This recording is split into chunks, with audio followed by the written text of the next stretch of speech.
Bonjour, c'est Jean-Christophe, bienvenue pour cette troisième émission photo. Aujourd'hui, on va parler du matériel photo et du problème principal que vous êtes nombreux à rencontrer. J'espère que je vais pouvoir répondre à une majorité de questions. Je vous rappelle que pour suivre l'émission photo, un épisode quotidien, le plus simple c'est de vous abonner à la chaîne YouTube, c'est le petit bouton que vous voyez apparaître sur votre écran. Si vous écoutez cette vidéo depuis la page Facebook, un j'aime sur la page, un like, et puis enclencher les notifications pour ne rien rater. Et sinon, la meilleure façon, c'est de rejoindre ma liste de contacts. Je vous mets le lien dans la description de la vidéo, donc soit en bas, soit en haut, selon où elle se trouve. Et puis, je vous envoie par mail, une fois par semaine, un résumé de l'actu de la semaine, ce qui a été publié sur le site, et puis, bien sûr, les derniers épisodes. Alors, le problème du matériel photo, tel que vous me le remontez la plupart du temps, eh bien, c'est quoi? C'est le fait de ne pas toujours savoir quoi choisir, que ce soit le boîtier, les objectifs ou un peu les accessoires aussi, les flashs par exemple, mais c'est plutôt boîtier objectif. J'ai essayé de comprendre ce qui pouvait se passer quand on en est dans cette situation-là où rien ne va. Et en fait, il y a trois sujets, il y a trois points durs qui reviennent la plupart du temps. Et donc, je vais les traiter aujourd'hui. Le premier point, c'est qu'en fait, souvent, je vais dire on, mais je l'ai fait aussi, hein, c'est qu'on prend souvent le problème à l'envers quand on veut choisir son matériel. Plutôt que de s'intéresser aux résultats et au but à obtenir, on s'intéresse à l'outil. Donc vous choisissez d'abord, ou vous voulez choisir d'abord le boîtier et les objectifs, sans nécessairement savoir ce que vous voulez faire comme photo, quel résultat vous voulez obtenir. Et alors c'est là que le bas blesse, parce que c'est un petit peu comme si vous vouliez construire une maison et que vous disiez je vais déjà acheter les outils, puis après je vais savoir quel type de maison je veux faire. Mais si vous avez acheté les outils pour faire une maison en ciment, enfin je connais rien en construction de maison, et en parpaing et en ciment, c'est pas les mêmes outils que si vous faites un chalet en bois. Là c'est un peu la même chose en photo. Et donc la première solution que je voudrais vous donner, c'est de dire fixez-vous déjà les objectifs que vous voulez atteindre. Avant même d'ouvrir un catalogue de matériel photo ou un site de photos, c'est faites une liste. Déjà, vous prenez un papier, un crayon, il faut l'écrire parce que ça permet vraiment de fixer ses idées.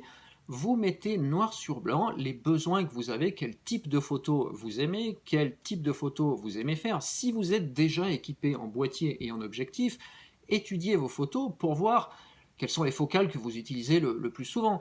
Est-ce que vous faites plutôt une majorité de photos d'action, par exemple, des enfants qui courent, du sport, et puis ça voudra dire qu'il faudra privilégier la qualité de la mise au point. Est-ce qu'au contraire, vous faites plutôt des photos de type paysage, et puis là, tout ce qui est mis au point, on s'en moque un peu, mais par contre, on va chercher à s'intéresser à la dynamique du capteur, plus probablement, et puis ça va pas être les mêmes objectifs, et ainsi de suite, selon le résultat que vous voulez atteindre. Mais placez toujours le résultat en premier, parce que c'est ça qui va déterminer le matériel dont vous avez besoin, et non pas l'inverse. Ensuite, je vois beaucoup de photographes faire un choix que j'ai qualifié dans un des sujets que je vous ai envoyé cet été par mail. Je parlais des réflexes instinctifs et du choix instinctif que l'on fait. Alors, ce qu'il faut comprendre, c'est que souvent, on fait un choix de matériel instinctif plutôt que raisonné. Vous voyez passer un nouveau boîtier, par exemple. Alors chez Nikon, on l'a vu avec le Nikon D500 depuis quelques mois, ce boîtier est apparu et beaucoup de photographes se sont dit « Waouh, c'est le boîtier que je veux » parce qu'il y a vraiment une rupture par rapport à ce qui se faisait avant dans le monde de la PS ou dans le monde du plein format, c'est le boîtier que je veux. C'est pas un choix raisonné, c'est simplement un choix instinctif, vous voyez les caractéristiques et ce boîtier vous satisfait, il vous plaît donc vous le voulez. Et après, vous allez chercher des arguments techniques, des arguments raisonnés pour justifier ce choix.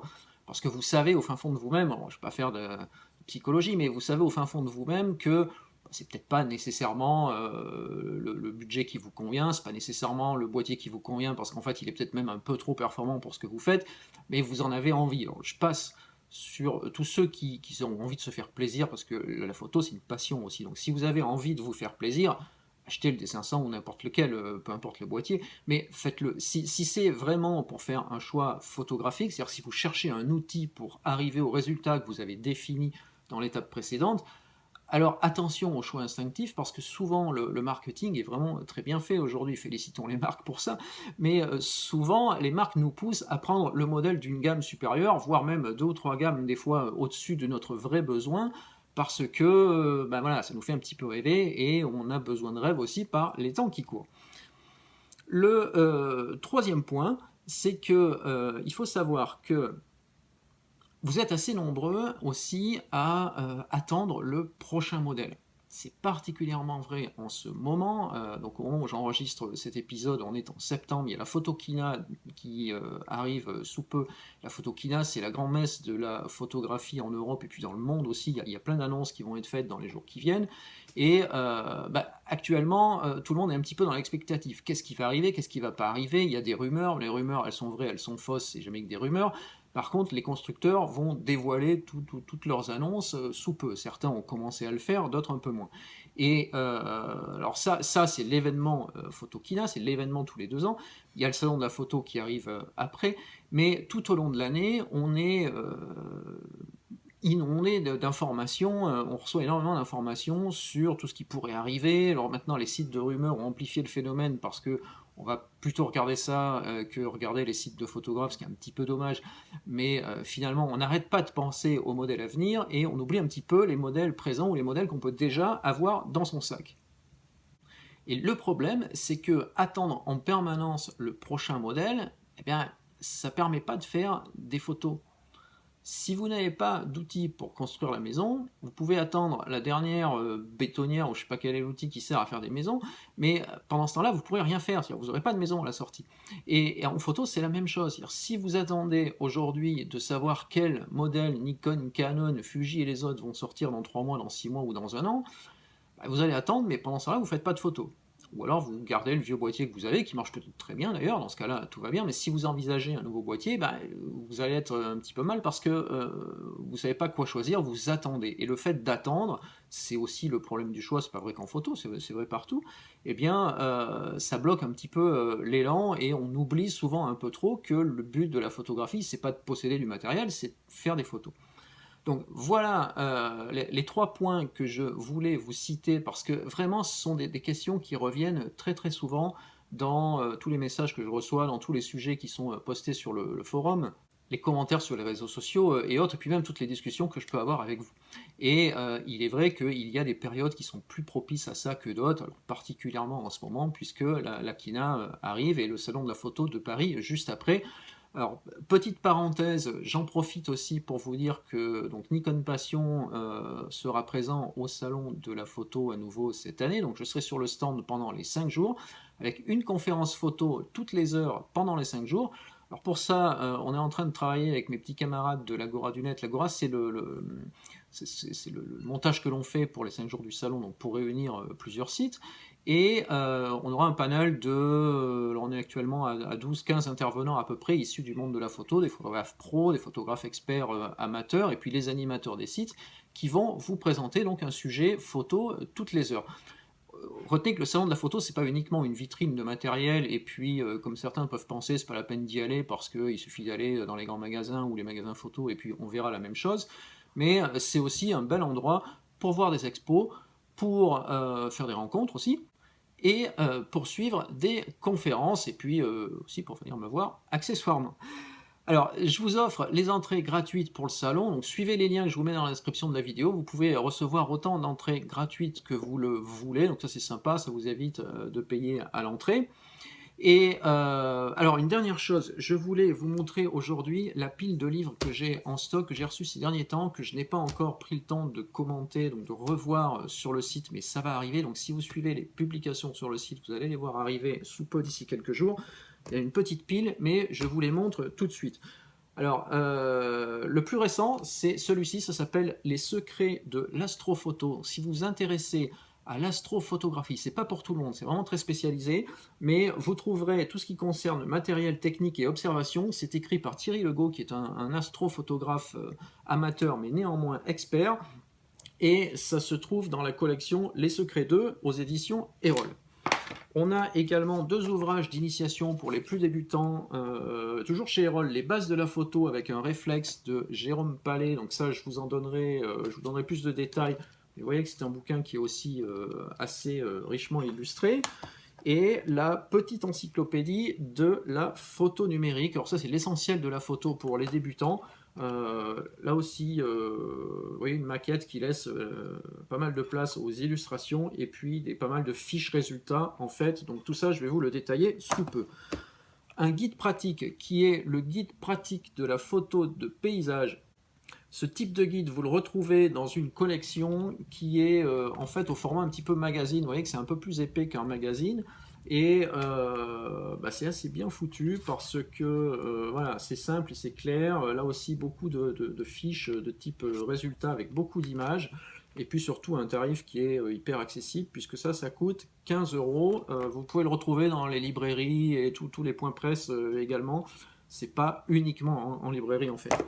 Et pour finir, donc mon petit chouchou du moment, c'est la deuxième édition de l'art de l'exposition de Michael Freeman. Michael Freeman, c'est un photographe que j'apprécie particulièrement pour sa démarche. Donc, c'est quelqu'un qui est un petit peu comme David Duchemin, qui ne va pas vous parler matériel en permanence, mais qui va plutôt avoir tendance à vous parler photographie, vision. En vision, c'est plus la notion de Duchemin, mais peu importe.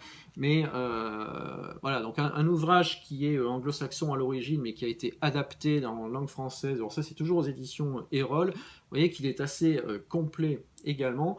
Et ça coûte 24 euros. Donc pour le prix de quelques magazines, vous avez un ouvrage de référence qui a été mis à jour par rapport à sa première édition. Et donc je vous remets la couverture. Ça s'appelle l'art de l'exposition. Donc ça parle d'exposition, bien évidemment. Alors je vais vous mettre toutes les références dans la description de la vidéo. Voilà, je vous rappelle que donc, pour suivre l'émission photo, pour ne rater aucun épisode, le plus simple, c'est de vous abonner à la chaîne YouTube. Donc selon, si vous regardez sur un mobile ou sur votre ordinateur, alors sur l'ordinateur, ça doit être quelque part par là qu'il y a le petit bouton. Sur le mobile, regardez, mais généralement c'est affiché sur l'écran. Si vous écoutez, si vous suivez la vidéo sur la page Facebook, pensez à suivre la page et puis surtout à enclencher les notifications. Alors c'est quelque part en haut sur les pages Facebook, vous pouvez avoir une petite notification à l'écran chaque fois que vous arrivez sur Facebook et ça vous dit qu'il y a une nouvelle publication sur la page Nikon Passion. Comme ça vous êtes sûr de la rater parce que Facebook a un peu tendance à filtrer ce qu'il vous montre et ne pas toujours tout vous passer.